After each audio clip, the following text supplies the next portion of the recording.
to help us with that. Ready to go, Matt? I am as soon as I find all the icons to get clicked back over. Sorry. Okay. You got me there okay? Yep, loud and clear. Awesome. Sorry. The meeting recording warning came up and threw me through a loop. Sorry. So good afternoon, everybody. My name is Matt Holmstrom. I'm the Regional Risk Management Officer for the U.S. Forest Service for Region 6 and 10. I'm glad you guys got to talk about serious accident response, serious fatality response earlier with Eric. That's great. And I'm sorry that I wasn't able to be on for it. Meeting conflicts, I think everyone speaks to that.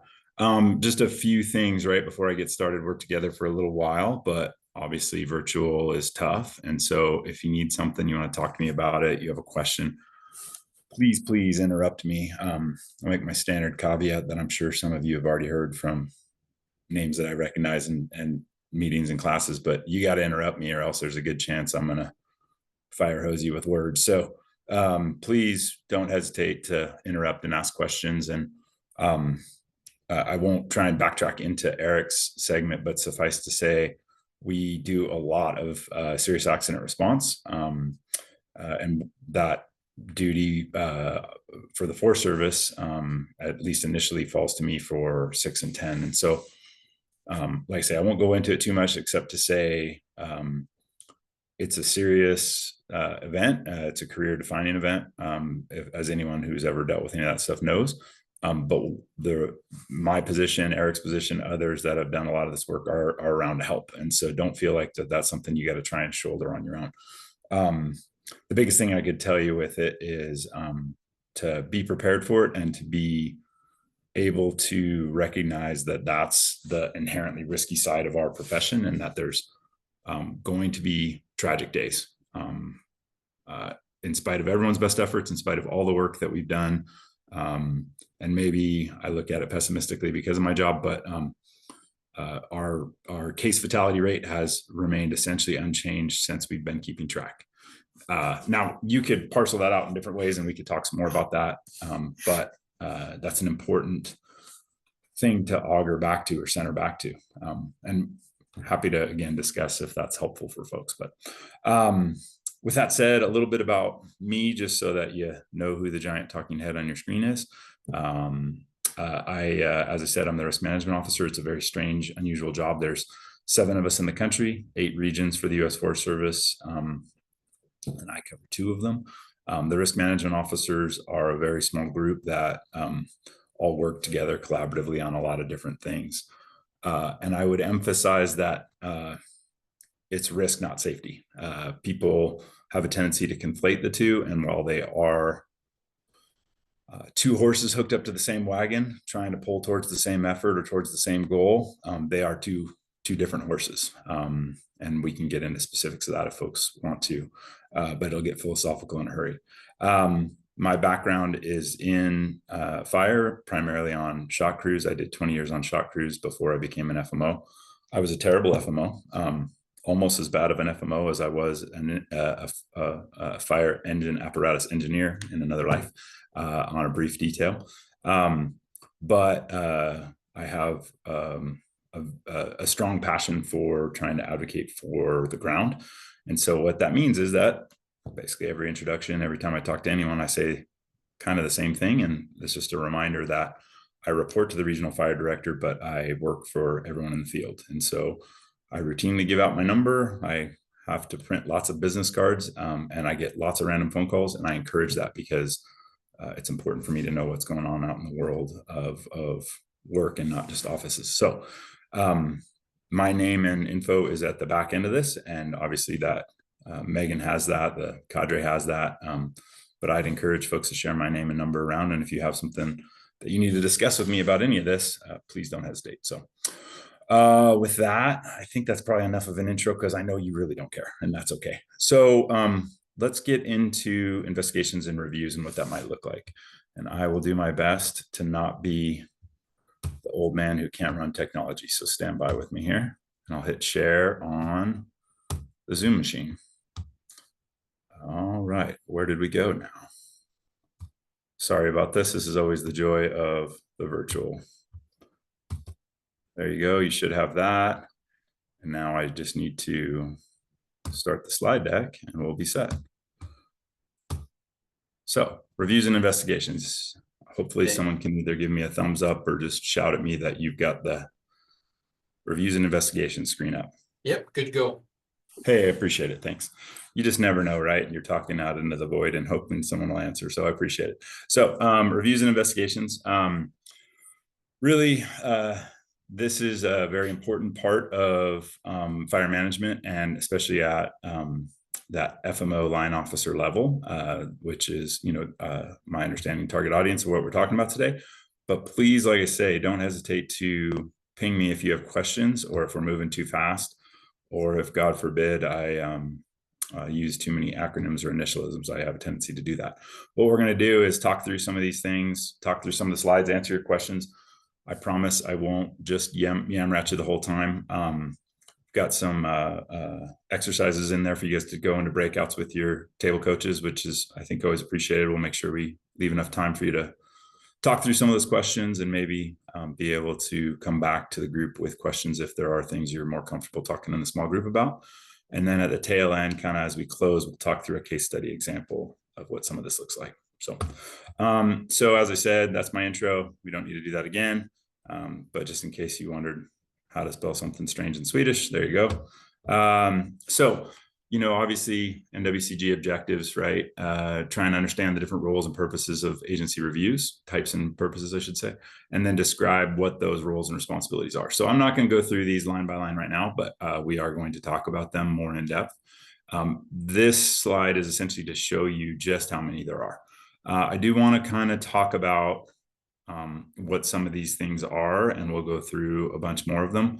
But suffice to say, if you have a, let's say, serious event on your unit or forest or whatever fire, there's a really good chance that we're going to try and perform some of this work. So that's the after the event. The one that's kind of before that, or the couple that are kind of before that, are preparedness reviews, the FAST teams, and the safety assistance teams. And to some extent, the ASAT teams. Those are the ones that kind of happen generally before. Most of the rest of them are reactive that happen after, if that helps making the split. As an example, right, a preparedness review we have all gone through and been a part of, making sure folks are good to go. The fire and aviation safety team reviews, you might remember the one from Region 5 in 2018 that made a bunch of waves. The ASAT teams that we had in the region last year, those kinds of things are more on the front end and less reactive. So just a side story to keep your interest, because I like to not just read to you, hopefully. The way that I first got involved in doing risk work, because it is a strange little corner of fire. As I said, there's only 7 of us RMOs in the country, and then there's about 5 or 6 more in the WO kind of staff. I was running a hotshot crew and got a strange resource order assignment, and I still haven't sorted out who pranked me into doing this, but someone did. And I showed up at an airport where I was meeting with a NEMO safety officer who's now a good friend of mine. And our tasking, this particular region had a group of large fires, let's call it 15 or so, spread across the geographic area. And our tasking, right, it's essentially a safety assistance team is what we did, if you needed to put a name on it. And our tasking from the regional interagency line leadership was go figure out why one of these 15 fires has a 400% higher accident rate than the other 14. And so that's interesting stuff, right? Those are interesting puzzles. And that was kind of my entryway into risk, for whatever that's worth. So happy to answer questions about that or what that looks like, but those are some of those kinds of thorny puzzles that you sometimes encounter in risk. So as we go down this list, right, AARs, everyone's very familiar. We routinely do them wrong. We routinely struggle with them, right, because lots of reasons, but rapid lesson sharing are, I think, pretty well known, generally hosted on the wildland fire lessons learned page.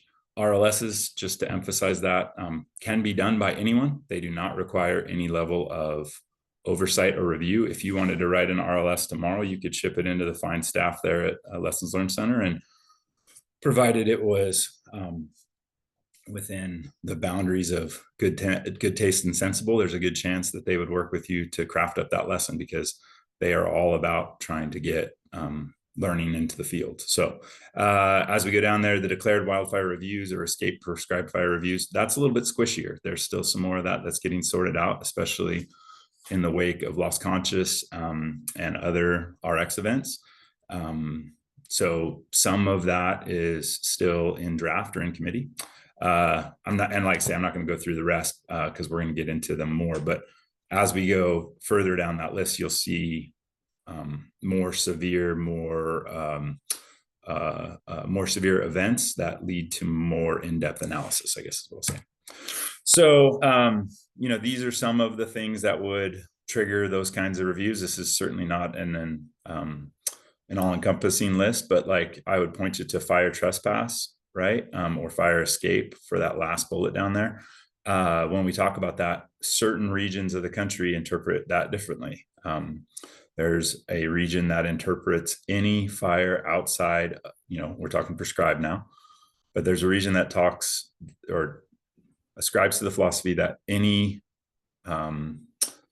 fire outside of the proposed RX boundaries, not the planning area, but the proposed RX boundaries, including onto adjacent federal land or private land or whatever you want to say, anything that's outside of the lines is considered an escape and needs to have a escape fire review. Our region 6 and 10 generally does not go to that level, but I will tell you, we've done escape fire reviews for fires that escaped federal ground, prescribed fires that escaped federal ground, burned less than 30 acres of federal ground immediately adjacent to it. So it's not to say it's not done. It's just sometimes very leader dependent, I guess I'll say. Several of these others, right? Serious wildland fire accident of any type. I don't know why we have 2 wildland fire accidents, but I guess a non-serious one would be the kind of joke there. Near misses. Oftentimes I think we treat near misses incorrectly.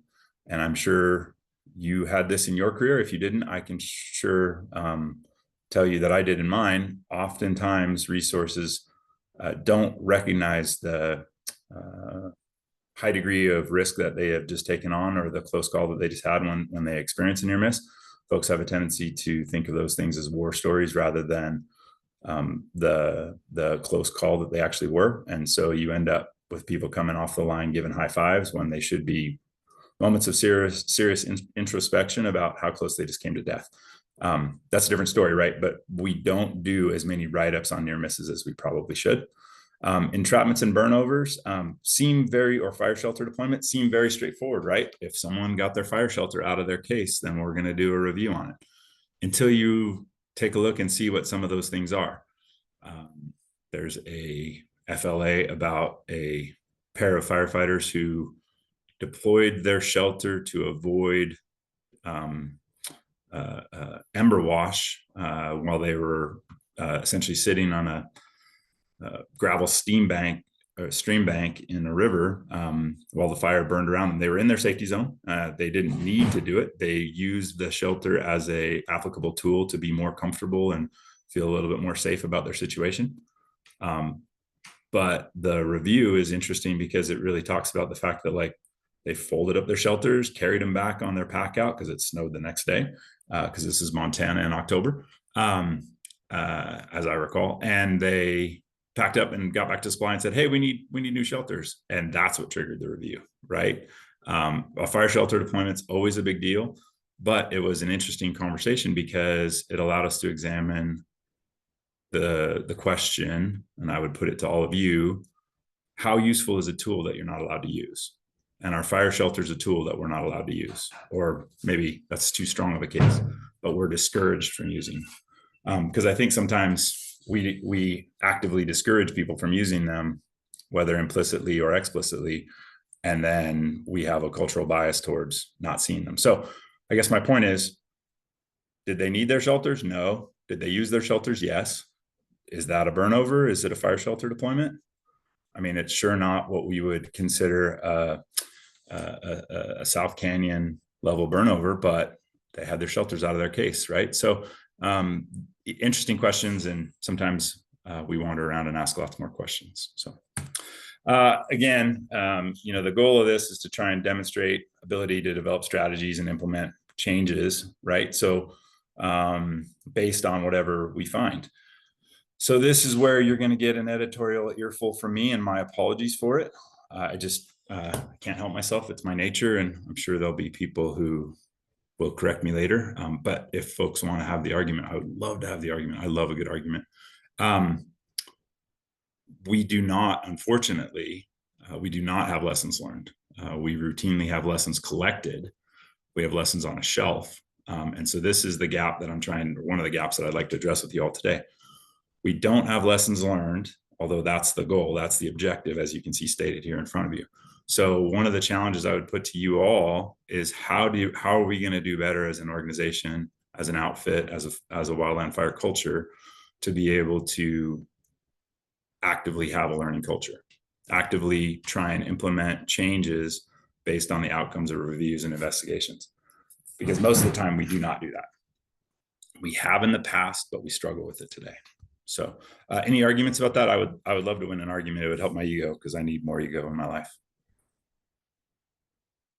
Okay, cool, good. I'm glad that we're all sitting there. So obviously I'm joking a little bit, but you can take a look and see, these are some examples of some history of accidents around these are all just taken from different FLAs and write-ups, right? Everything from dozer and UTV rollovers or UTV burns to UTVs getting smacked with a tree like you see down in the lower center.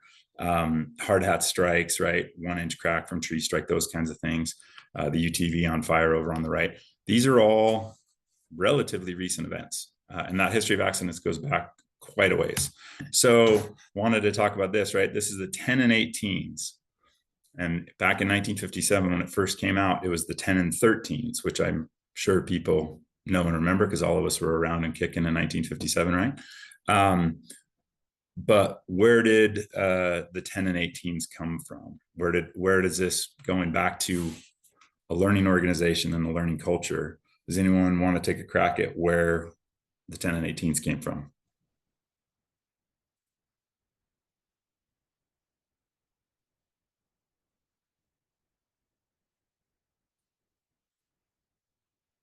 And I'm real good with uncomfortable silences, or I guess we can do it in the chat too. That works. The Dude's Fire, Man Gulch. Okay. I'm seeing a couple names go in. There's a Inaha fire from Miles Pollock. Thanks, Miles. All incidents. Okay. Man Gulch, Kings Canyon. Okay. So Man Gulch was in 1949, August 5th, 1949. I won't go into too much of the history of Man Gulch. So this is sometime later, but in 1956, in November of 1956, a kid was playing with matches in the San Diego River Canyon and lit the Inaha fire. Hats off to Miles for knowing that one. And basically, you can read the report, but a number of things from that essentially popped up. And one of the things that was a direct outgrowth of that was the conversation around the 10s and 18s. The folks that did that work were commissioned from the Chief of the Forest Service to go out and find out what a standard set of rules would look like to try and prevent further tragedies on wildland fire. So begs the question, and I would like to have it, if you don't mind, let's raise hands, I guess, and do the conversational thing. But is this list all encompassing? And if we only follow the rules, we would never have another fatality? True, false, and why?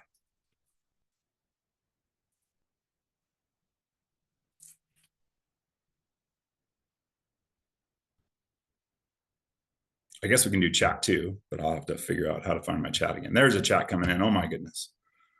No and no, too many variables. Okay. False, accidents happen. False, can't account for every scenario. Okay. Right on, right on. Anyone else have a thing? False, human factors. Great. Okay. False. Yeah. Seeing lots of falses, health issues. Though someday there will be a 10 and an 18 plus, right? Minimizes greatly, fire so dynamic. Okay, cool. So this is great. None of you are going to help me out by coming on camera and actually talking to me. You're all going to throw it in the chat, which just hurts my feelings to no end, but I'll cry myself to sleep later. But I appreciate the dialogue, right? Even if it's in chat formation. That is one of the big cultural changes, and we're going to talk a little bit about this.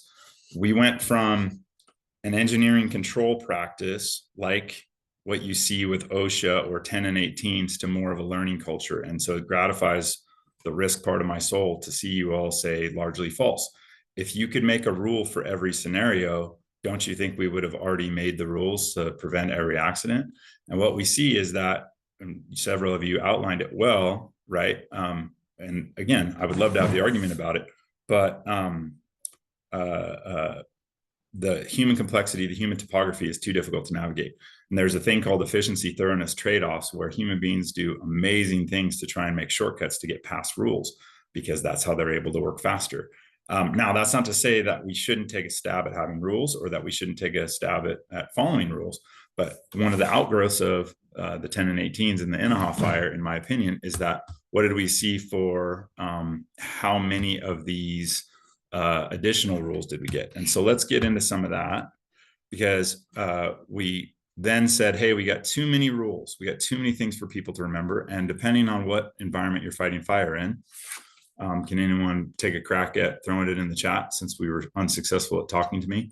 Does anyone want to throw in the chat roughly how many rules you have to remember on a standard 16-hour shift on a wildland fire? Any thoughts? How many things? We just said 10 and 18, so that's 28 by my simple hotshot math. Who can tell me, are there more than 28? Are there a lot more than 28? What do you think the number is? Probably infinite number depending on what the fire is and what's happening. It's just the 10 to 18 or An the infinite number. Okay.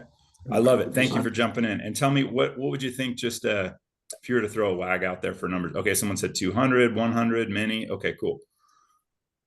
So depending, yeah, there you go. The 9 downhills, the watch outs in wildland urban interface, the aviation watch outs. There are innumerable laws or rules, I should say. Now, I don't think it would come out to, infinite, but because that's a whole other fun, different number, right? That's a different conversation to have about infinite. But I will say that Paul Gleason, if you don't know who Paul Gleason was, I'd encourage you to look him up and take a look. But oh, good. Someone threw common denominators in there after 76 with that conversation. I will encourage you to go take a look at Paul Gleason and his work around LCES. So a little bit of fire history in case you don't have it, because I'm a history nerd. I was not supposed to have a fire career. I was supposed to be a history professor, so bear with me. But Paul Gleason was the father of LCES, right? He was the superintendent of the zigzag hotshots. Why did LCES come out in 1990, roughly, or get started in 1990? Can anyone tell me? Oh, we're going to go back to chat. This is the fun part. I love it. The Dude Fire. Thank you, Shannon. Perfect. So in 1990, the Dude Fire had multiple fatalities in Arizona. And Paul Gleason was the superintendent of the zigzag hotshots at the time. He realized that the human brain, especially under stress and strain, can really only hold on to a finite amount of information. Another way to say that is, you can pour a gallon's worth of knowledge into a shot glass, but there's a good chance a fair amount of it spilling out the sides. And so that's why he kind of boiled things down into LCES, right? And figured that if you could take the rules down to something as simple as LCES, folks could actually keep it in the front of their brain and remember it and live through it while they were in high stress, high danger, narrow time wedge kind of environments. Another couple interesting points in case you didn't know things about Paul Gleason, and since we're doing chat, we'll do it in chat world again. Where was Paul Gleason in 1966 and where was Paul Gleason in 2000? Just so that we're talking history, because I have to ask the question. Well, in 66, he was on the Loop Fire. Nice. And then you asked 2000? Yep, in 2000. Cerro Grande. He was on Cerro Grande. So how coincidental that one of the most well-known names in fire was on 3 massively influential fires. He was running a brush hook as a crew member on the Dalton Hotshots in 1966 on the Loop Fire, and watched El Carrizo go over the rim where they had multiple fatalities as the fire changed underneath them, and then was at Cerro Grande as part of the RX and the burn boss. So I think it's important to realize about when we talk about these things, who the authors or the innovators behind these things are. And as we come through here, what we saw with Lessons Learned Center, which started way back in those 2000 era, this is a direct outgrowth of another tragedy fire around South Canyon. Right after South Canyon in 94, there were multiple different studies that came out, and I'll give you another name to go look at. Putnam, Dr. Putnam, Ted Putnam, if you get a chance, take a look at his work. There's the official accident report that comes out, and then there's the one that Putnam and Mangan decided not to sign, or they decided not to sign the official and instead pushed out their own. Lessons Learned Center, the Human Factors Workshop, a number of the different events that we've all kind of come to take for granted have come from that work, and it come from those tragedies of the 14 who died on South Canyon. So you can see the Wildland Fire Lessons Learned Center. Those folks are amazing. They have a bare bones staff of about 4 people, depending on who's telling the lie. And they are the librarians and masters of knowledge for our system. I highly encourage you to go in and take a look at the Lessons Learned Center and their website, search by different types of accidents, search by different states or timelines, and try and gather the lessons that are there. Now, with that said, this is an important caveat. As we start talking about trying to be an organization of just culture and change and learning from others' accidents so that we don't have to repeat the same accidents, right? That's the idea. One of the things that we absolutely have to be aware of is our own inherent bias around how dangerous the work is that we do. So you may have heard me say this before. This is one of those things that I say to a lot of audiences, but I'm going to say it here because it's an important asterisk on the Lessons Learned Center. If you go into PMS 497, the Lessons Learned fires produced by NWCG, one of the things that you'll see in PMS 497 Lessons Learned is, and that's not associated with the Lessons Learned Center, so I'm not trying to conflate the two, but the video series, and you could probably find it in VHS tapes out in your engine bay if you looked hard enough. Every fire, including the Dude Fire and several others famous, are on there. They do a good job of diagramming in a very simple way the events of those tragedies. They sometimes, for necessity of time or other considerations, have to truncate some things down to make things fit, but ultimately they all conclude the same way. You've just witnessed the events of the fill in the blank fire. Your instructor, Proctor, will now go through and describe where the lead a discussion on something to that effect, on what 10 and 18s were broken and how this tragic accident could have been avoided. The problem with that, it's not a problem to learn about those things. It's not a problem to study these things, but it's the same problem that we see with the Lessons Learned Center. If you come to it with a mindset of judgment, you come to the Lessons Learned Center or those tragedy fires with a idea of, well, yeah, but those guys were really dumb and they made a bunch of stupid mistakes, and you wrap yourself up in a security blanket of, I've got a really smart module that I work with, or I'm on a really good force with great training, and so there's no way that could ever happen here. What you're doing is selling yourself a lie to make yourself be able to sleep at night. What you find out very quickly when you actually start studying these things is how high speed a lot of these folks who are on our tragedy fires actually were. So what I invite you to do when you go and read Lessons Learned and you study these things, try and come at it with the idea of studying from their mistakes, not justifying how it could never happen to you. Sorry for the quick divert there from the PowerPoint and into editorial land. So obviously, like we talked about, right, the Anahaw fire in 56 builds the 10 and 13s at the time, 5 more get added later. The downhill line construction checklist comes from the loop. Fire shelters are an outgrowth of a number of different burnover events that happened in the 60s and 70s. And on and on and on down the line. We already talked about LCES with Paul Gleason. The medical incident report is in bold there. Anyone want to tell me where medical incident report 8-line in the federal service comes from? Any thoughts? While I take a drink of water. Military? Starts up in the military, but how did it get segued or entered into the Wildland Fire Service? Dutch Creek Protocol. Yeah. Dutch Creek Protocol. Yeah, Justin put it on there. So in 2008, a young man named Andrew Palmer was struck by a tree on his first fire, on a 19-year-old from the Olympic who just headed south on I-5 on an engine assignment. His engine broke down. and they turned into a falling module. He got struck with a tree, broken open femur fracture, and he bled to death over the course of 2.5 hours during that extraction. It was, by all accounts, a junk show. That's not to criticize the people who are working hard to try and save his life. That's to say it exposed with a spotlight a gap in our system. We do not have we did not have adequate training or policy or practice for how to extract people from a medical incident. Now, I will say, I think that gap is narrowed. I do not think that gap has ended. It's a lot better than it's ever been, but we can have a conversation about that, but we're not there yet. And you can see a number of other things that have come, policy influences that have been direct outgrowths of different events. 2-to-1 work rest is an outgrowth of 30 mile. On down the line, right? And we can talk some more about any and all of those if you want to. As you can see, I have a tendency to geek out on this stuff, and I kind of know it by heart, maybe a little too well. So this will be a test question, I'm sure, since you guys don't have a test as far as I know, but if there was a test, I think this is what it would be. If you need to know where this stuff all comes from, what these reviews, investigation stuff comes from, you can get it direct out of the chapter 18 of the Red Book, and it's still in there.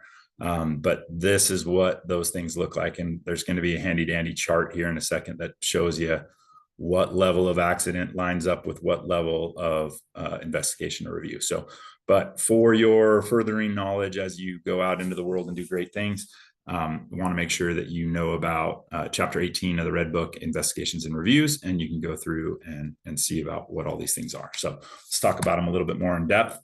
First things first, we're going to go into your breakouts, mostly to give you all a break from my nails on the chalkboard voice and give you the opportunity to talk through some things. I've got 2 minutes after the hour. I was thinking you guys could take 10 in the group to answer questions, and if need be, take a biological break of whatever type necessary after your instructors, your table coaches are good with that. But if you guys take 10, we come back here at 12 after, if that works for everybody.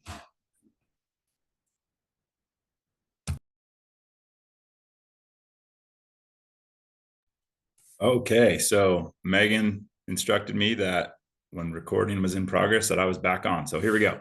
So let's talk about it. How was that conversation with your group on those questions, right? Who wants to go first and tell me what you got from the questions, right, around investigations and reviews and what you've seen or potentially participated in? Documentation is critical. Nice. What do you mean, Shannon? Go ahead a little bit more, please. Well, I used to work as what I like to call a HABRO, an ABRO. Yep. And I've been in the box as an ABRO for 2 unscheduled, unplanned helicopter landings. One was loss of hydraulics on a Sikorsky. One was a chip light on the Table Mountain Yakima complex of an A-Star. Some folks may have seen or heard about that. It got slung out later on underneath a Chinook. And the other was, I think it was still on that same complex, but it was loss of an aileron on air attack as they were approaching for landing. And it was nice. And so real scramble for go ahead, Shannon. Yeah, it was a real scramble. I mean, we were taking pretty good notes, as you do in the box anyway, but a real scramble to make sure that all of that was in order and all of our documents were filed correctly and all the stuff. You know, it was I can't remember which one the ASAT showed up for, or if they showed up for more while I was there, but that was the preparation for. Right. That's huge, right? That documentation pile and the preparation around it to be able to have those documents is absolutely vital. So other thoughts on documentation to add to Shannon's? I will say this, as a group, as a culture, this is one of those key areas that we struggle. We routinely do not see good documentation on a day-to-day effort, right? Most folks don't fill out their 214 every day or their daily diary, unless you're in something like the box, as Shannon mentioned. But as soon as something bad happens, people scramble to write things down. And while that's got value, it also is a snapshot in time. And we're wondering when we come in with a review team, okay, well, what were normal days look like? What happened on the 4 days before this? And there's just not, the paper's just not there oftentimes. So thank you for sharing that, Shannon. Other thoughts from other folks, either on the question or a follow-up on Shannon with the documentation?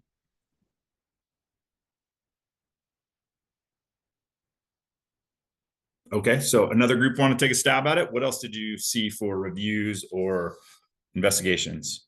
Anybody else have experience or seen things firsthand or been involved with them?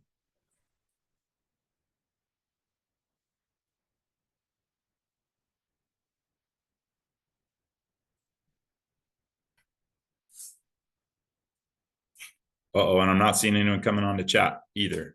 So should we call in a random group? Oh, hey Matt, this is Ryan Sullivan. I was one of the ops chiefs on the big swamp fire nice. down in Oregon Excellent. a few years ago. And so that one was a little unique. So it was a fatality. It was a BLM employee that died. But it was a Forest Service fire. So that review team, I believe, did the BLM requirements for that reporting, and I also believe we did an FLA or a rapid lessons learned on that. Yep. So we had to do two different ones.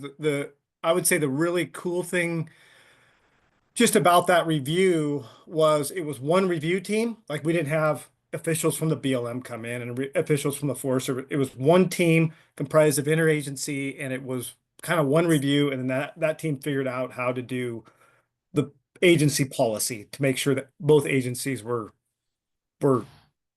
yeah, it was all good for both agencies. So that's kind of, unless there's questions, that was what I wanted to bring up.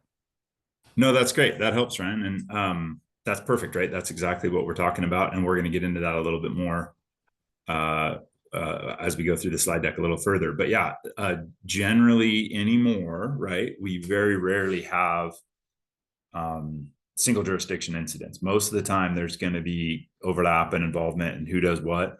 And so one of the things that's really good about the agencies have their own differing policies, right? Just straight up, they do.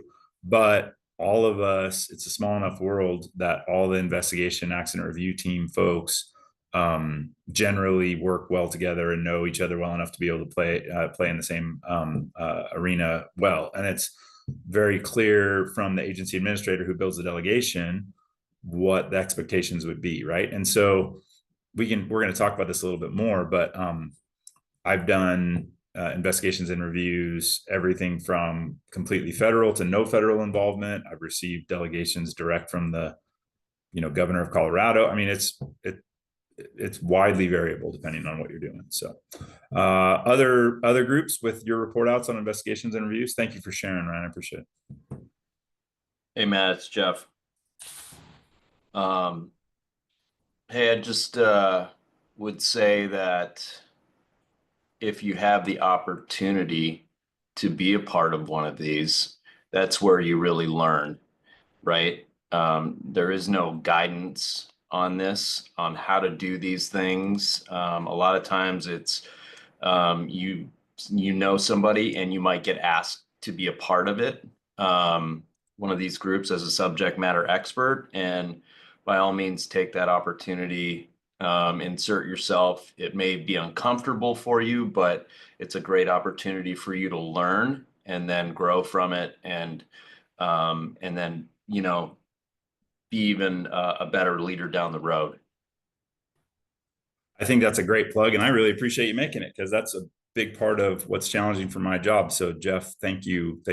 Jeff's always a good friend to me. He helps me out all the time, and clearly here too. So I'll be completely transparent, right? If something bad happens, especially in this region, there's a really good chance that I'm going to have some contact with it. And one of the places that happens is in the investigation review stage.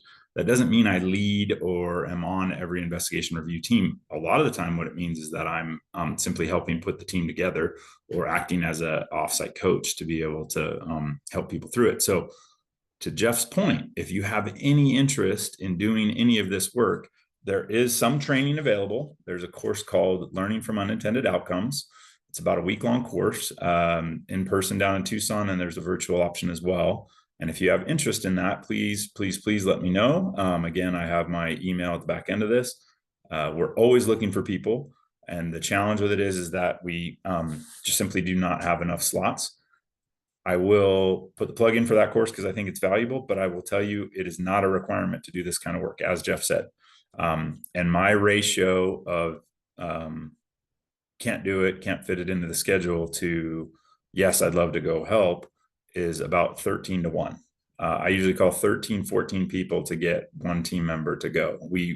And especially because you can picture when these things happen, right? Ryan talked about Big Swamp, right? That's heart of fire season. And so are we gonna be able to find someone to do that work in the heart of fire season? It's sometimes very challenging. Oftentimes that's why you'll see a lot of cross regional boundaries, right? So it's why I go and help Region 8 in the fall with their event, right? And go to a tree strike down there, and they come up here and help in our summer kind of thing. So appreciate the plug there, Jeff. So but I would agree with you. There's a lot to unpack there, and we're going to talk about it a little bit more. So other thoughts on the breakout room or breakout conversations that we had on those questions?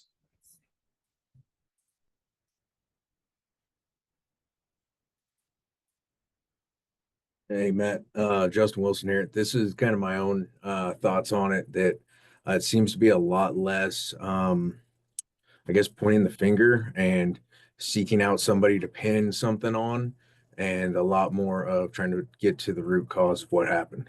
And that's just, perspective of mine.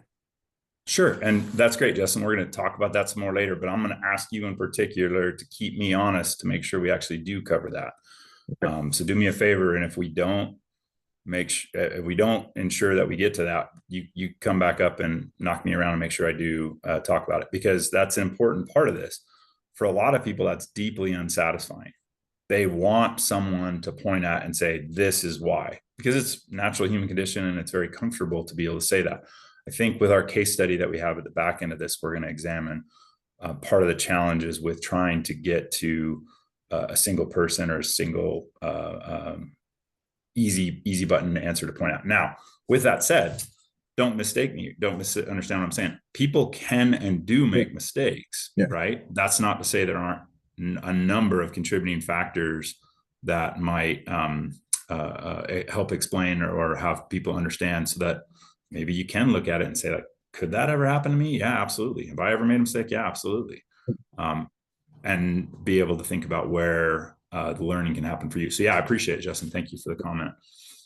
Any other thoughts on the questions for the group from the breakouts? Anybody else participate, or anyone else have feelings, positive, negative, or otherwise on investigation review process stuff? Happy to talk about it, obviously.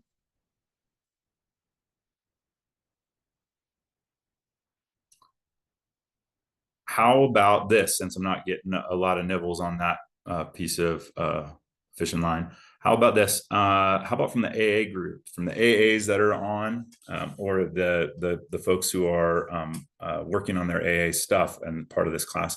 How do you feel about investigations and reviews? How does that color the work that you do?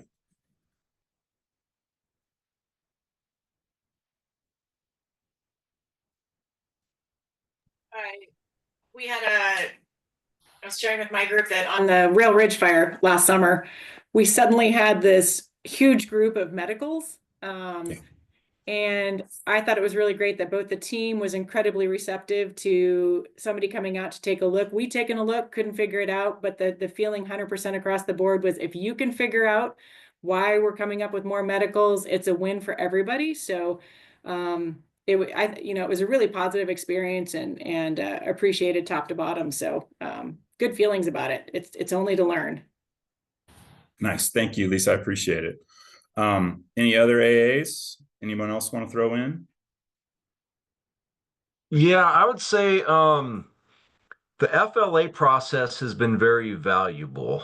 I think that switch in thinking from trying to to assign blame, to try to identify every factor that went into these accidents has been a very valuable for our culture, and we're learning more from these incidents because of that shift. Nice. I appreciate it, Kevin. So obviously I have a bias. I have a strong bias with this stuff and believe similarly, but I also want to hear folks think, hey, you know, there are people who screwed up, and you know, we should be holding them to account. That is an alternate and valid viewpoint. In fact, that is frequently where we run up against the rocks with OSHA. OSHA frequently wants to know, well, who's at fault? And if you can't say someone, then they say, well, the employer is at fault and will hang the notice of violation on you. So it's just different philosophies, but it's important to recognize that the wildland fire culture around learning has changed dramatically over the years. And to what Kevin's pointed out, right, to the lessons learned rather than fault finding. Yeah. And I think there may be room for both, but just don't like discount the learning from unintended outcomes process. I would say do that first. And there may be some accountability that needs to happen, but you know, don't just go straight there. Completely. Use that yeah. Yeah, completely. And similar to Justin, Kevin, if you don't mind, I'm going to ask you to hold me to account when we talk a little bit more on deeper level reviews, because there are two things that will come out of that. And I just want to make sure that we drill down on that, right? There's a public facing document. That's the lessons that are learned and shared with everyone. And then there are oftentimes the management level report outs that we have that are a briefing delivered to agency or department leadership around things that, hey, we're not going to put this in on a public document and it's for these reasons, but these are some things you probably need to know about. So let's make sure that we go into that a little bit more. Justin, did you have something? Yeah, I had a quick go back. The Loop fire where El Carrizo went downhill. Is that where the downhill checklist came out of too? That's part of it. I mean, there was more to the downhill checklist, but that was one of the places that they referenced back to. Sorry, my brain escaped me. But yeah, it's part of that.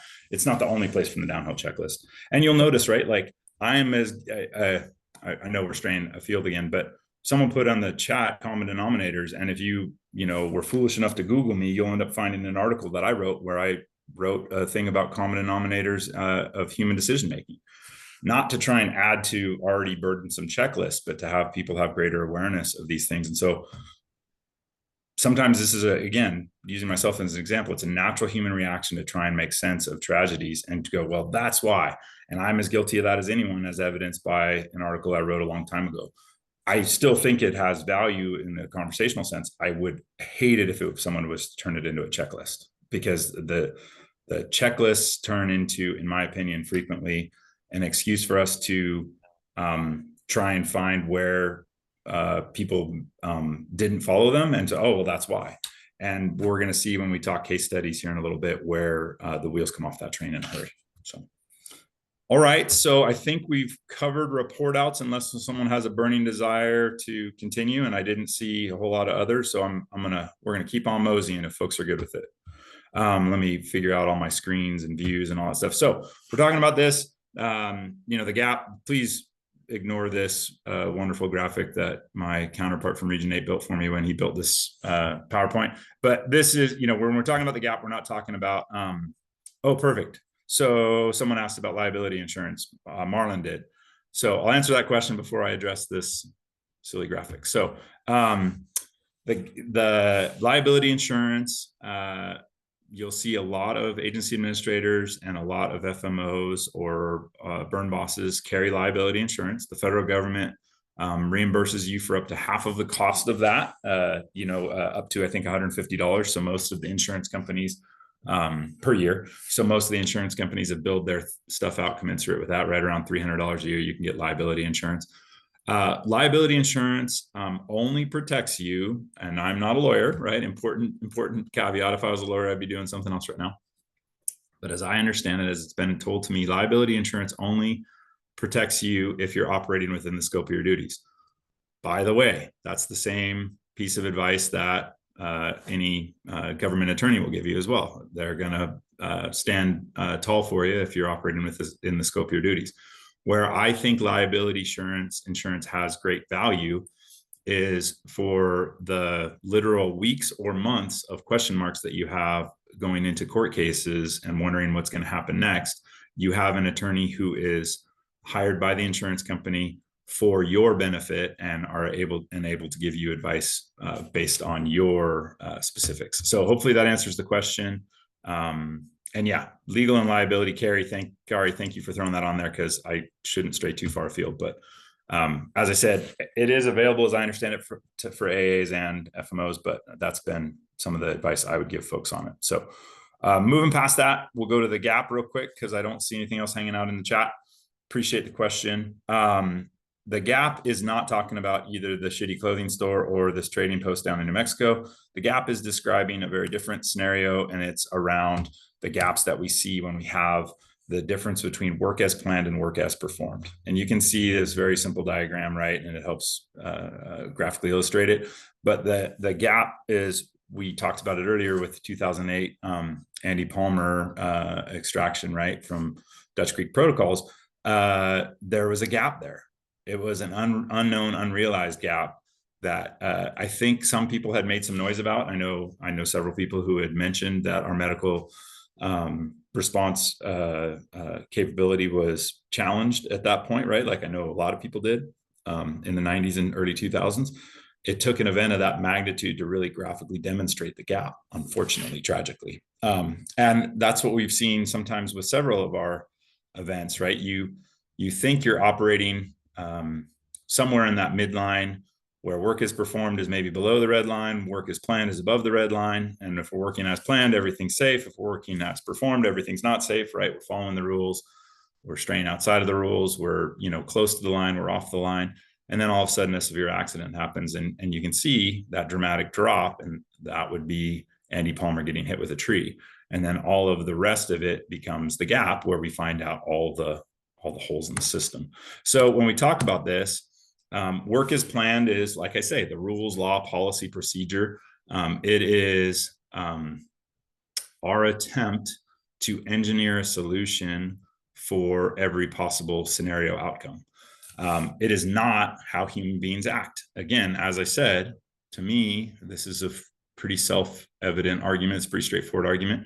We cannot create a rule or codify law or guidance for every possible scenario or circumstance. That's why we have to exercise judgment.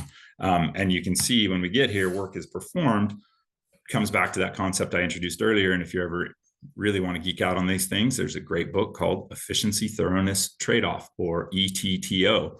And it essentially talks about this exact thing. Human beings are great at finding more efficient ways to do things. The trade-offs for things, the differing goals that exist. You've given me 3 priorities. Which one should I focus on? The number of shortages that we have. That is the work as performed. And so I'm going to ask the question of the group. I do not expect you to answer it, because I don't want to see anyone admit to legal liability while a recording is in progress. So keep your answers to yourself. But as a small example that I think we all know the question to, what I'll ask is, what do the rules say about span of control versus what have you seen about span of control? Has anyone ever seen a span of control on a fire line that exceeded what the rules, regulations, policies, procedures say? Because I sure have.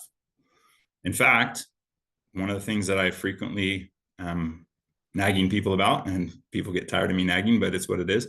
The worst I've seen a few years ago was a span of control of 32-to-1 for pieces of equipment to dozer buses. Do you see the difference between work as planned versus work as performed, and the dangerous gap that develops in that scenario, right? The reason we have span of control is, all of the leadership factors that we've talked about, and being able to and safely monitor. And does that happen when you have a span of control of 32-to-1? No, it absolutely does not. And bad things happen. And now we're talking about the gap again. The war story I always tell there is from a long time ago when I was a squad leader on a hotshot crew and I was assigned a dozer. in Southern California, and there was another dozer boss nearby. I got my dozer from him because he had 12. He gave me one, leaving him with 11. What do you think happened when the Santa Ana winds surfaced and we needed water from the hydrant? Didn't go very well because one of his 11 dozers had managed to crunch the main water line for the city of Rancho Cucamonga.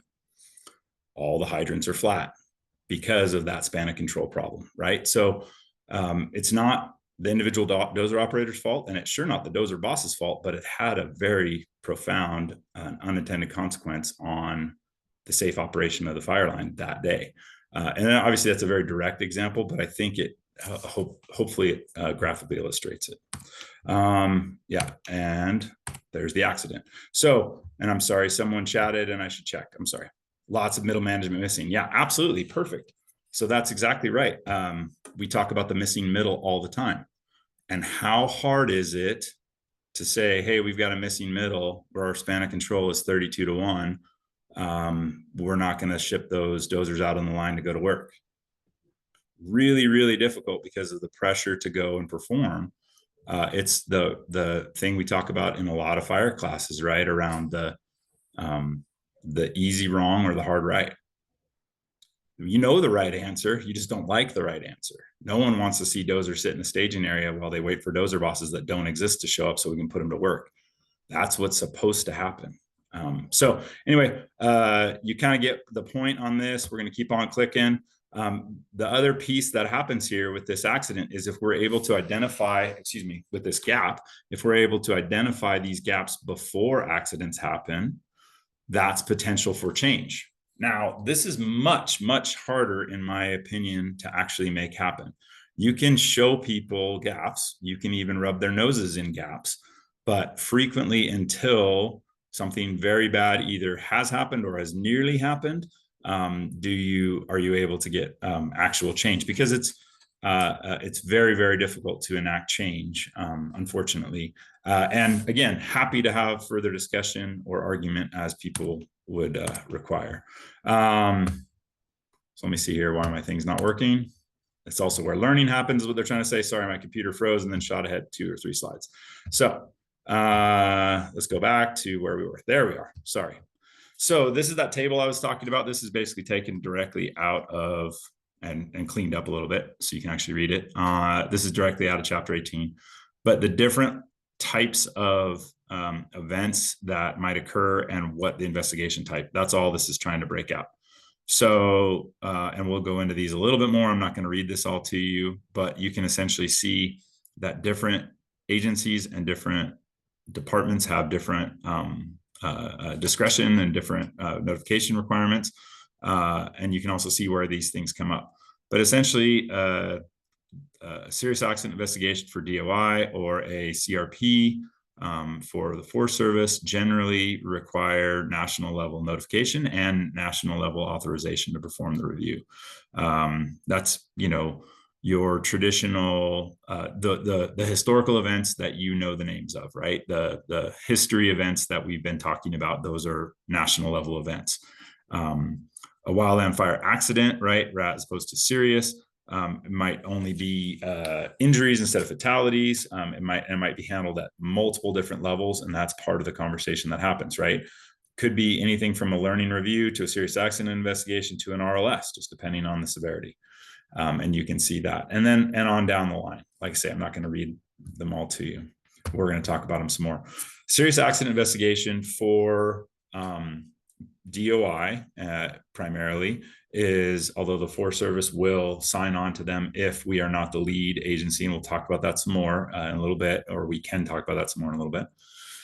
Essentially, this is what the criteria are, right? 1 or more fatalities, or 3 or more personnel are hospitalized as a result of wildland fire operations, property or equipment damage of $250K or more, consequences that this is a new acronym that we should all know, the DASHO, Designated Agency Safety Health Official, the DASHO for each of the interior agencies and the Forest Service. They each have their own designated agency safety and health official. They can ask at any time for a serious accident investigation. And again, These are things that are generally managed at the national level, authorized at a national level. It will be much more in depth. It will have a much larger team, and it will have the potential for guided learning review process that has a potential for changing policy, I guess is what I'll say. That's why it's that level of oversight and review. So questions about that before I go on to CRP, although CRP is kind of in the same boat. Anybody have questions about serious accident investigation? Okay. We'll keep rolling. So CRP is very, very similar, but coordinated response protocol. I'm sorry, I'm not trying to click ahead. That's my mouse doing funny things with all the screens that are open. CRP is critical or coordinated response protocol, again, depending on who's telling you, because we love acronyms and initialisms. Generally, or not generally, explicitly reserved for Forest Service employee fatalities. The reason why CRP exists is because one of the things that needs to happen for the Forest Service is that the chief and others have had seen at the highest levels of WO leadership that are multiple responses from multiple teams that were working on serious accident events were sometimes extremely disturbing. I think we heard about that a little bit ago, right? That, well, at least we didn't have to be interviewed 6 times. And talking to you from earlier events in my career, when, you know, I unwrapped somebody from a fire shelter, I was interviewed, I don't know how many times, right? Because this was not in place at the time. The idea behind CRP is that there's one CRP lead, generally a senior agency administrator official type.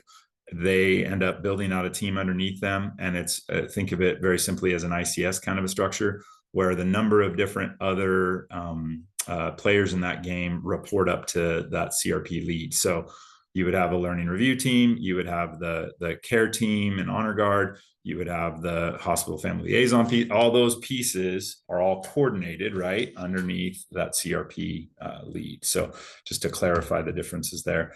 And you can kind of see what this is looking like with the differences. I've kind of already highlighted a little bit, but as I said before, right, like these things are all likely to happen, but some occur in slightly different ways depending on the agency. That's probably the easiest way to say that, right? And I don't mean to gloss over this, but it's an important point that shows up in both of these 2 columns, and that's LE and I. So again, not to go into too deep of history, but after 30 Mile and Kramer, the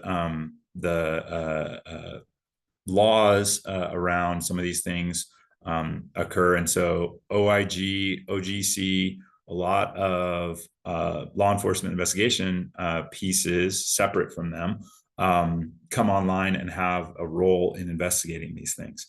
I won't go into too deep in the weeds, right? You guys are going to have a legal liability piece later, but suffice to say, in my experience, and it's not by any means all encompassing, but in my experience, when we have CRP or serious accident investigations going on of any kind, there is the learning portion that we were talking about earlier, where we have an opportunity to learn from these events to prevent them from ever happening again, hopefully.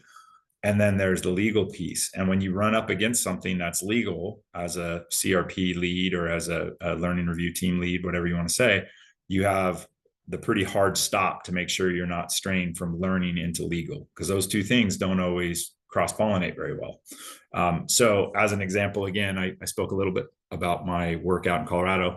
This is a number of years ago, but it was part of an active arson investigation, or I shouldn't say that. They weren't sure if it was arson or if it was an escaped fire. There were a number of different possibilities and a lot of theories, and I won't go into it all. But suffice to say, anytime during our interviews or anytime during any of our review work, we came up against something that felt legal, we had a full stop to go and talk to the local law enforcement through the DA's office to ensure that we weren't trotting on their ground. So it's just a highly coordinated kind of a thing. And it needs to be, right? Because one's learning and one's legal. So again, we talked about this and I wanted to make sure we covered it. So I'm going to bring up all of these. I hate the joy of PowerPoint and the way that slides get built, but that's how that goes. That's just a personal thing. CRP and learning reviews, right, generally produces 2 reports: the field learning review, the public facing document. This is what we're going to push out on the Lessons Learned Center and that folks are going to read, and an organizational learning review, right? That's out public facing. But then you'll see sometimes over on the serious accident investigation side, there's that factual report is what they call it, on the DOI side, and a management evaluation report. And that's more internal. That management evaluation report is more in that realm of things that they're still not crossing the line over into that legal challenges or legal world, but they are describing a problem with a system that wouldn't fit in a public facing document. So I'm trying to think of a good example. I'll give you a good war story example. We had an engine captain who fell and burned his hands in a grass fire, right? Grass fire came up and he was okay, but his hands were severely burned. The accident report, investigation, all that stuff comes out. And the natural tendency for folks is, well, he should have been wearing his gloves. We're going to talk some more about the challenges around trying to find simple answers to complex questions. But yes, if he was wearing his gloves, would he have been burned? Yes, but probably not as severely. The challenge with it was, and this is the long-winded way I get to my point, he was trying to rapidly program a frequency in on his radio. And I think we've all seen how challenging that is to do with gloves on, right? So that's why his gloves are off. As part of that review team process, some of the stuff that went to management to inform some of the things that were going on there was that he was suffering from some pretty severe symptoms of PTSD. This is obviously months after the event, and understandably so, right? He had a very close call. And the agency provided a psychologist, clinician, wanted to prescribe marijuana for him to get past his PTSD symptoms.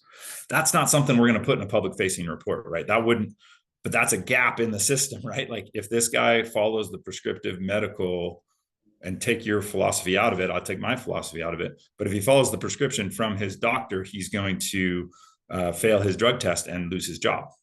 So those are those kinds of things where it's like, it's not legal, but it is the kind of thing that addresses another issue, if that makes sense. And I don't know if I'm confusing things or if that war story made that better or worse. So let me know if you're good or if you have questions about that. But that's kind of the things that we're talking about when we get into that internal stuff. So again, similar but unique, produces recommendations on both sides, but there's generally, these are where the differences are: a corrective action plan or a safety action plan. That's not to say that there's not, a lot of similarities. I think you could probably put those two things in a blender and they would look real similar. But it's the way that the agencies have chosen to label things: accident review board versus a learning review board, that kind of thing. And again, these are some of the additional reviews that come down from that. We've talked about some more of these. We went deep into serious accident investigation CRP, but I'm cognizant of my rapidly dwindling time.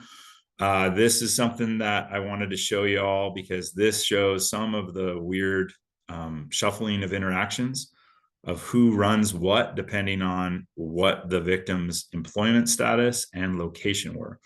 For everything from a Forest Service employee on an interagency DOI-led fire. That means that the designated leader of the team is going to be Forest Service with a DOI deputy, and they're going to follow Forest Service protocol, and all the way down for all of those things.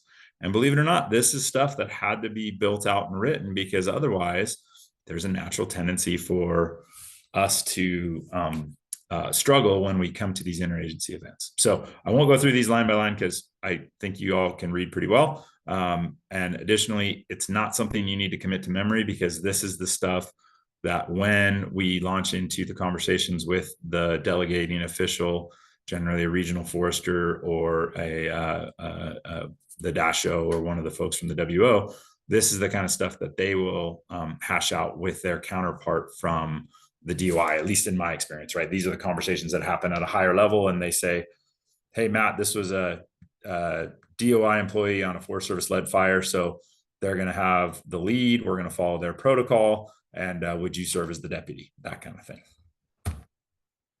So again, this is just a process slide of basically how this works. That initiating the response piece that I just discussed, and that's not started right away, because it makes very little sense for us to try and interview people while things are still warm, for lack of a better term. Instead, we have to allow some of the process pieces to happen. This is important, and I'm just going to anchor into this, and at the challenge of potentially boring you to death further. But one of the things that we work really hard at my job is to make sure that these investigations are done to the least possible impact to the employees. So our job is to create learning and not to create more wounds or injuries. So generally, a lot of the investigation review stuff that you're going to see is going to take a backseat behind capsism response, and rightfully so, and that's fine. Other agencies, specifically OSHA, sometimes disagree with that. We've been able in this region to have mixed results in working with OSHA, so that they either come and join us and be part of our team and ask their questions to get their answers, or to delay.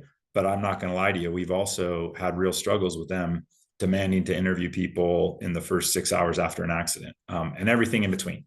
I think we're trending in the right direction, but we're definitely not there yet. And it's just something for awareness. As we move out of phase one and that figuring out who the team's going to be, what that initial response looks like, who's going, who's leading, what protocols we're going to follow, you get into that inquiry phase. And can you address if there are any differences in review for accidents related to contractors injured on an incident? Perfect. Yeah, I can, Josh. Thank you. So I can speak to that directly. So you saw, and then I'll go back to this slide. My apologies for the interruption on that, but when I see the chat thing, it's better for me to just answer it. So you saw there in the table earlier about CRP versus SAI. For the Forest Service specifically, we will launch CRP for Forest Service employees. We do not, and we generally cannot launch CRP for agency contractors. Now, and that's because there are laws, policy, and guidance from Department of Labor about what we are and aren't allowed to do. We can have a whole separate subject about that. I could tell you a wonderful story about Fermuncio Ruiz that I will not. But suffice to say, contractors generally, at least for the Forest Service, and on my experience, end up with DOI as well, end up as something more like an FLA or an SAI light is maybe another way to say it. An FLA, we're still trying to figure out lessons. We're still trying to learn from the event, but the coordinated response protocol is not happening because we're not going to do the honor guard. We're not going to do the family liaison, that kind of thing. So hopefully that answers the question. Continuing on with the slide. So inquiry phase, right? That's where we gather all the pertinent documents Shannon mentioned earlier, right? We want to see every piece of paper related to. We want everyone's witness statements. We want any video or photographic. It's a lot, right? It's gathering a lot of information, and we do a number of interviews. Interviewing is a skill that some people have and some people struggle with, but essentially what I can tell you is you have to be extremely, and we go into this a lot when we go to the LUFO course. So I'll again put a plug in for LUFO, but you have to be able to listen and not try to finish sentences. And that's something that generally a lot of fire folks seem to struggle with. You need to be empathetic and allow folks to be able to know that you're there to hear what they have to say.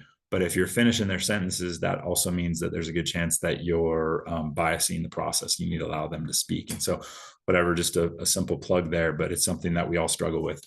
People think communication is about talking, and it's in actual fact, it's more about listening. The inquiry phase is very challenging and it takes a long time. Phase 3 is analysis and sense making, and that's where the team comes back together, cross-pollinate. In actual fact, phase 2 and 3 overlap pretty hard because we essentially usually do a lot of meetings every day to be like, well, I heard this from, Division Delta. What did you hear from the resources on Division Delta? You had their interviews today, and we cross-check as we go. But the analysis and sense making is really also where a lot of the writing happens, where we start to build drafts of products.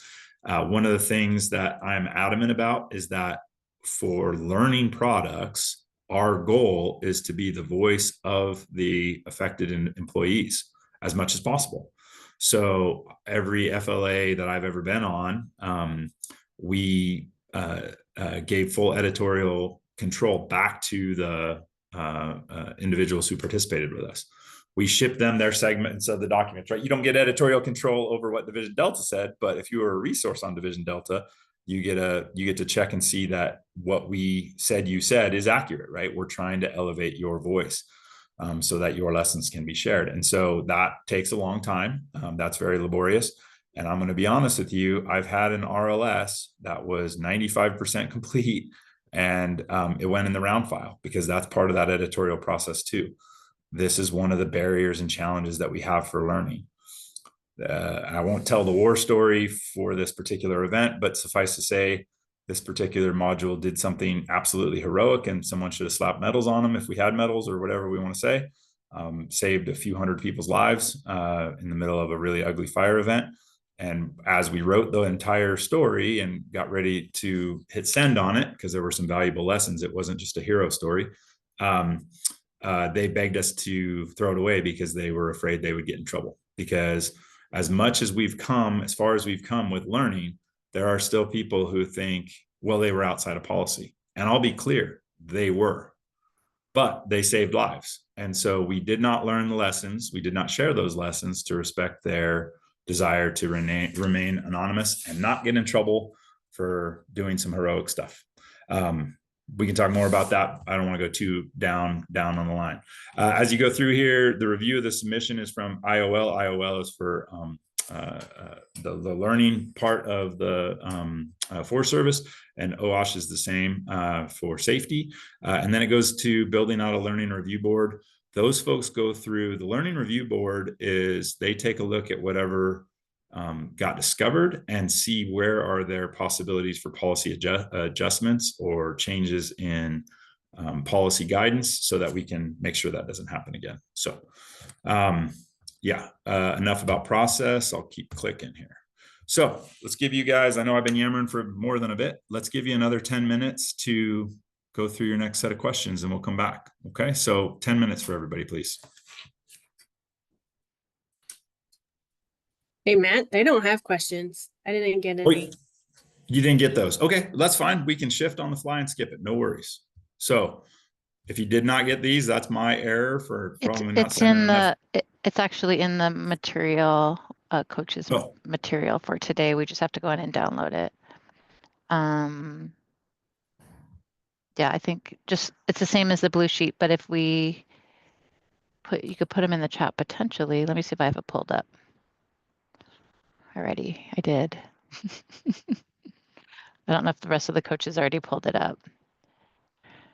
Yes, I have it. Maybe I can stick it in there. But it is in our coaches material for today under your presentation. I was going to say, I could have sworn I sent it, but there's always a good chance I screwed something up. I screw up things all the time. No, it's in there. Megan, you know where I'm talking about? Yeah, it's the stuff that's hidden that got copied over from last year, I believe. Yes. So if the coaches go to the coaching materials, wait, is it coaching materials? Yeah. For today. It should be in the chat now. Oh yeah, there it is. Perfect.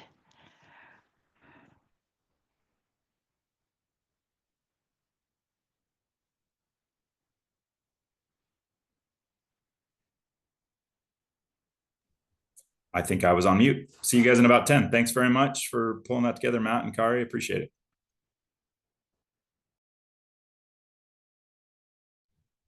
Okay, I think Megan told me that when recording in progress gets going, that's the turn to go. So I'm going because we got about 20 minutes, and I know that I've been yammering at you guys a bunch, and I still got a little bit more ground to cover, and I would love to get to our case study if we end up with time. So, so let's talk about it. Who's got something to share from your group? Something valuable that you took from that around the different types of reviews?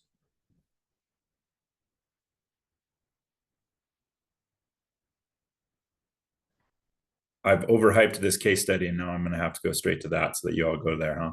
Oh, I see Holly came off mute. Go for it, Holly. That was an accident. I just got back. I don't even know what the Oh. question was. Good. Well, shoot it Oh. at me. Maybe I can help. What did you guys talk about in your group? What do you want to share? So the thing that we were discussing, the reason we were late coming back is, I think, the last question there was what questions do you have about all of this content? And so we were kind of looking through the Red Book a little bit and, kind of like, looking at the acronyms and trying to decipher some of the differences between these different kinds of reviews. And, one of the things that we said is without having been a part of all these different types of reviews, it's a little bit difficult to kind of digest all of it at once. So we use rapid lesson sharing as a kind of an example. And, my question about that one was like, how quick is a rapid lesson? And are some of those, like we got an email a couple weeks ago. I want to say it was like about gas cans or gas caps or like some issue with gas cans. And I was like, oh, I think that's an example of a rapid lesson sharing, so, Yep. Yeah. Anyways, that's kind It's of a the great gist of our question. conversation. It's a great question, and it's something that we struggle with right now. I'll be frank with you. So rapid sometimes gets thrown out the window, right? Because and again, this is just a function of limited capacity, but we frequently have really interesting things that we want to go and enact learning on that we don't have the capacity to get to, or we don't have the capacity to get to right away. And so then we end up with just a learning document. It'll still end up at the Lessons Learned Center, but generally speaking, if we're doing something for an RLS, the timeline question that you asked is very important, right? The idea is to intervene rapidly so that the lesson can get shared far and wide. Sometimes we're far more successful with that than others, but I would say that rapid is looking at something in that 3 to 7 day kind of window from event to a publication. But I'll, again, going back to that example that I had about the state of Colorado, right? From the day that I got my delegation to the day that I delivered the final product and briefing to the governor's office was 10 months. Now that's for an FLA, right? But I've made children with my wife in less time than it took me to build this product. So that's indicative of how deep some of these things can go. So hopefully that answers the question. So other questions, other things that we need to share with groups? Questions you have about the process? And with the important caveat of, I don't think anyone has an expectation of you to know what all the initialisms and acronyms stand for. That's not what this is about. This is to kind of try to introduce the concepts and ideas of this to y'all so that you can have it front loaded and kind of harken back to your guys' session that Heath covered for me earlier this week around HRO and learning and just culture, right? This is tied to that.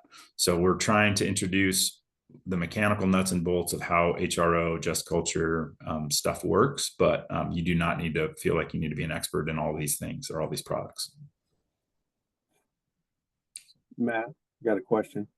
So our question in the group was actually question number 2. Where is the table in question number 1 found for reference? Yep, it's in chapter 18 of the Red Book. So awesome. Very straightforward one. I love it when you give me easy questions. That's great. Page 224.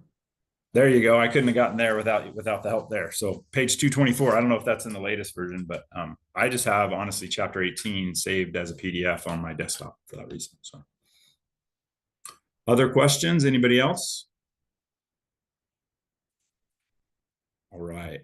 And I'm not going to force it out of you because I think I did that last time and it was awkward for all of us. So let me see here if we can get back to the PowerPoint and we'll try and click through some of these. I'm not going to belabor the point on some of these, but again, there's that page direct from chapter 18, right? I think that we actually took a clip art screenshot there as to show you that page. I wanted to show the difference between just culture and the idea of just culture and legal, right? Learning versus legal.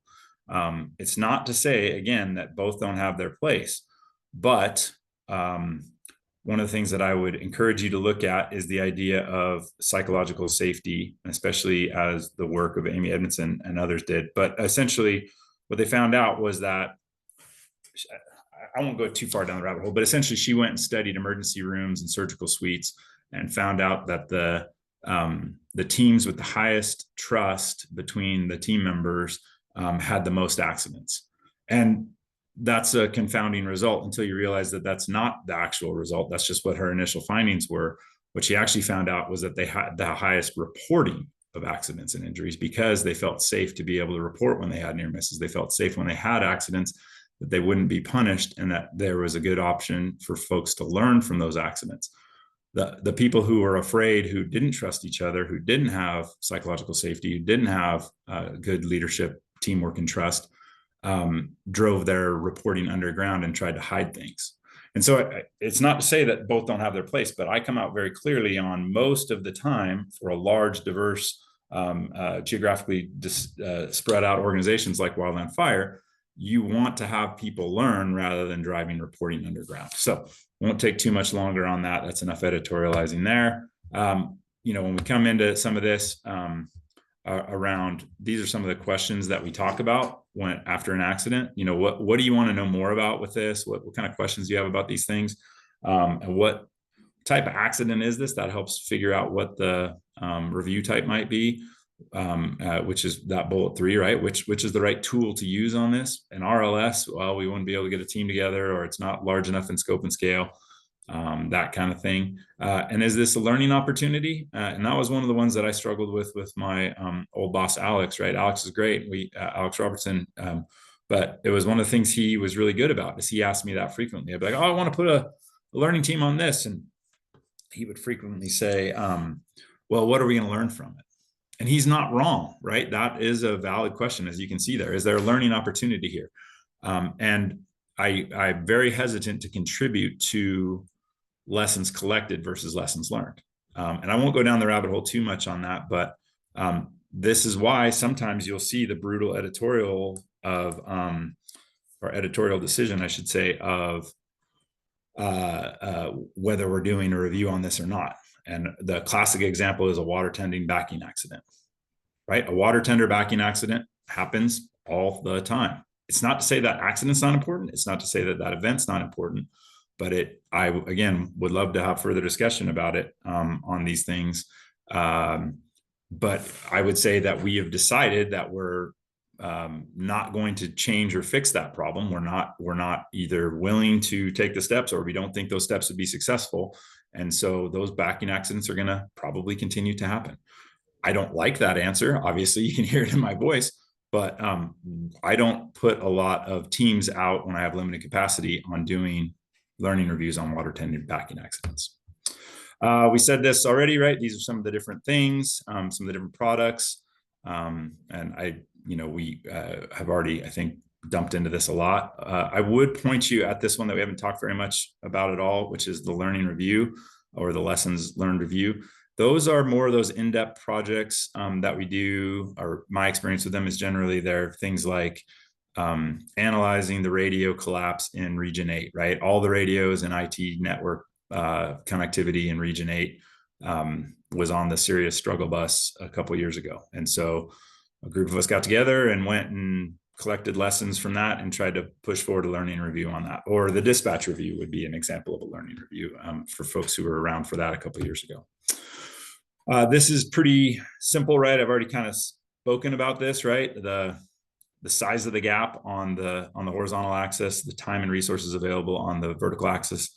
And this just kind of shows what those things are. AARs are quick and immediate and happen right away, and usually aren't designed to address a massive gap, right? It's more, oh, well, we didn't have a plan for, how to haul fuel in an enclosed suburban, right? That's something that comes up in an AAR. It's not something that needs to rise to the level of a learning review or serious accident event. And then you can see all the different types of events along the way there. Sorry, I'm getting blown up with phone calls for some reason. I just need to make sure it wasn't an emergency. We also have, again, conversations around those learning from unintended outcomes. And I would argue that that's a class that if you have an interest, please let me know. Love to try and get, and some of you have already emailed me, so thank you for that. Try and get some more folks and some more seats for that. But if you also just have an interest in participating in RLS work or FLA work, please let me know that, and we'll get you added to our roster as well. And then really start thinking about the way that you do AARs and as an ability to get some more reps in for learning, because that frequently AARs turn into a pro forma event rather than an actual attempt at finding learning. So an AAR, like I was just saying, right, is an attempt for folks to be able to get some sense of the thing and be able to come out with some clear understanding of what's going on. The challenge with it is frequently is that when someone throws a critique at the leader and they stomp down hard on it, what happened to learning? Very quickly, everyone in that circle, right? That's traditionally one of the AAR spots is on drop point 14. At the end of the day, right, we're going to have an AAR and the division is facilitating it. And as soon as that division gets defensive or stomps down hard on someone's critique of a decision they made, how's the sharing environment? How's the just culture? And how does that drive reporting underground, right? Going back to that surgical team example that I made just a minute ago. It's really difficult to get people to pay attention. And there's a number of techniques that we can talk about to do there. The best rule that I know for a successful AAR is, unfortunately, not long after the event, but after the event, if everyone drives away from that drop point and starts talking about the things they were afraid to mention during the AAR, that was a very unsuccessful AAR. Folks need to be able to leave it on the field. And frequently what we see is, well, I didn't say this during the AAR because, man, I don't know how he would have taken it, but I wish that we talked about you've created an environment where folks didn't feel like they could share, not a trust climate, right? Again, RLSs live at the Lessons Learned Center and very worthwhile for searching and sharing.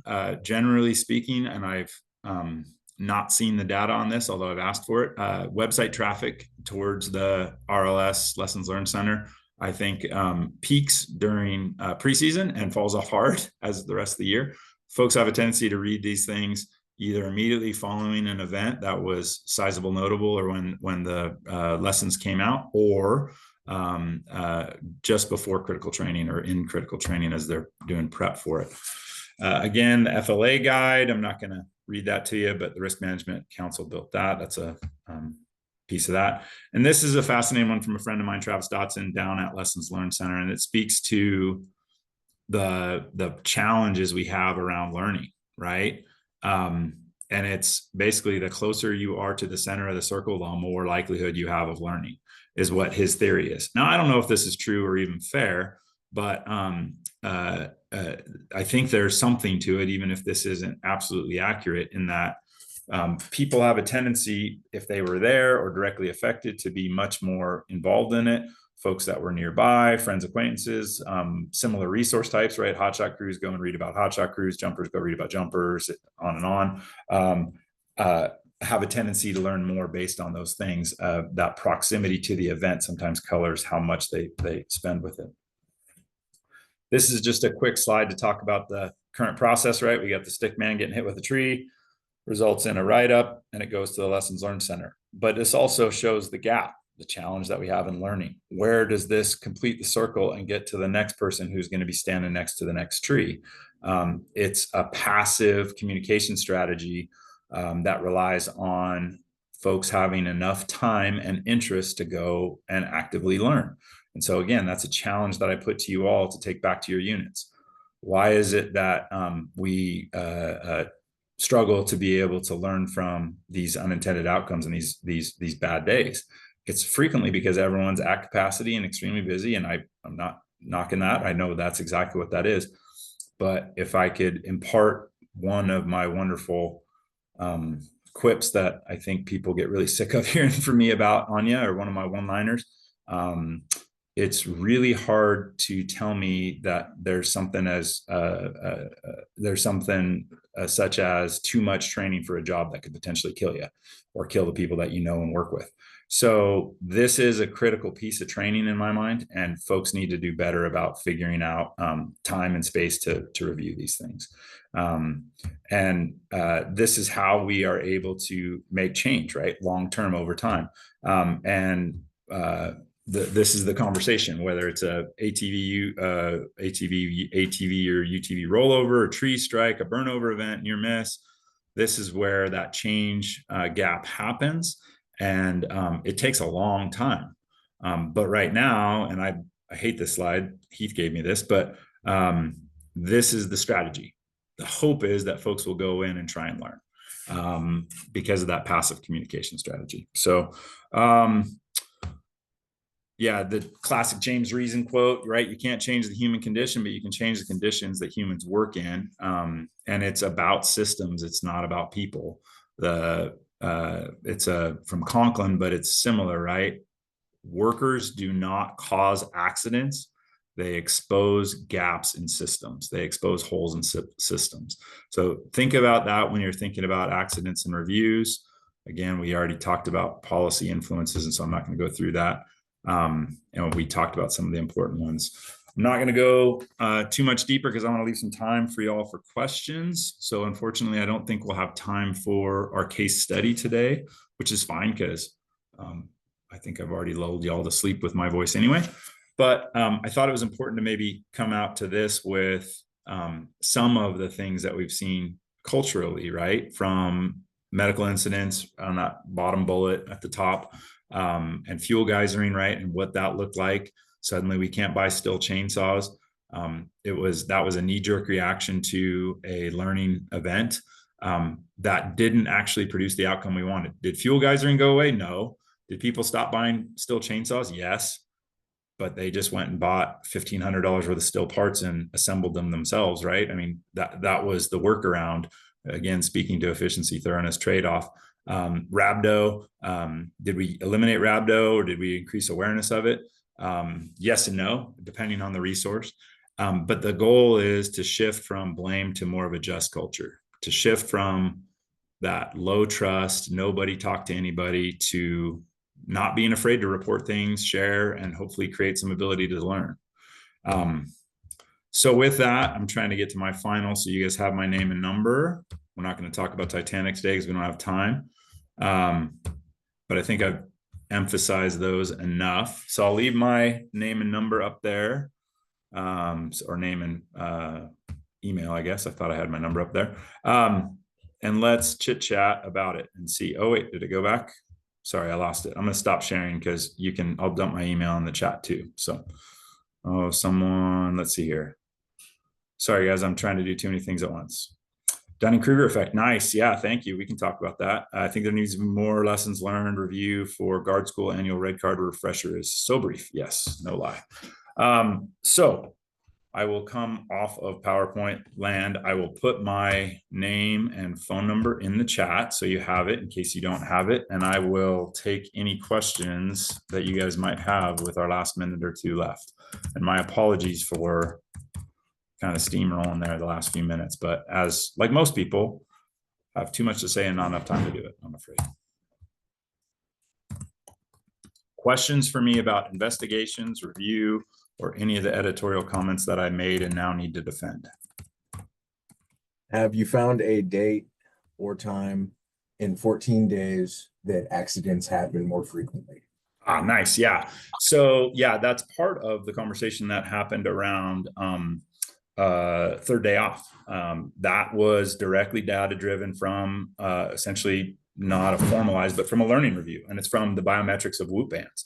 Bill Avey was detailed in as the national fire director at the time, and they were able to, with the data from 300 hotshots who'd been wearing whoop bands, go to him and say, hey, the rest recovery for folks is not good. Now, if you're talking about actually direct accidents, that's part of some of the data that came out after we went from 21 days down to 14.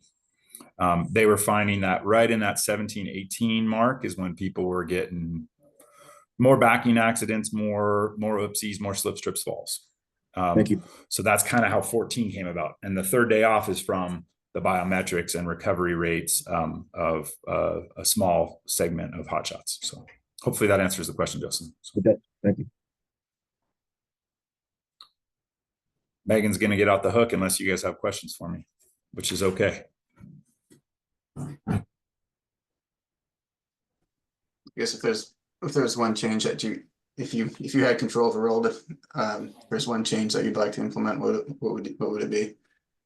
One change to what? I'm sorry, I don't. I guess in terms of just sort of kind of what we've been covering in terms of risk management or what's kind of that, whether it's like a safety culture or promoting, facilitating that learning rather opposed to being afraid to talk about it, or kind of anything like on that you've observed. That's a great question, Ernest. Thanks. So I would say if I had a magic wand, well, first of all, the world would be a really messed up place if I had a magic wand. Let's just get that out there, right? Like, you don't want to live in that world. But if I had one wish to change the wildland fire culture to make it safer, right? Because you're building me a really narrow box of where my goals need to go. I would say that I would really drive us towards deciding what we're going to be when we grow up. Are we a wildland fire organization that lives under a land management agency, or are we a fire department that has land management responsibilities? Are we a land management agency that happens to own the world's largest fire department? And that would drive the next thing, which is allow us to be better prepared to do the things that we want to do. Now, I'm big into cross training and cross collaboration, and I'll tell you straight up, getting my timber cruiser certificate made me a better sea faller. It's actually probably what allowed me to be a sea faller, and it certainly made me a better sea faller certifier. But we, because of limited budgets and time, do not spend enough effort, money, time on the training for very hazardous parts of our job. And the best example that I know for y'all, for your careers, is wildland urban interface.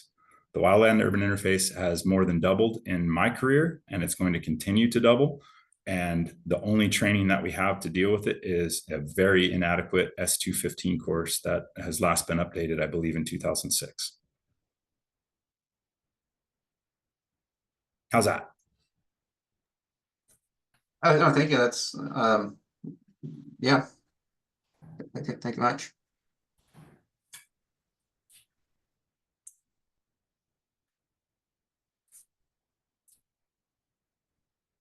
All right, so I should shut up and get out of your guys' way. I think Curtis has a lot of other stuff for you.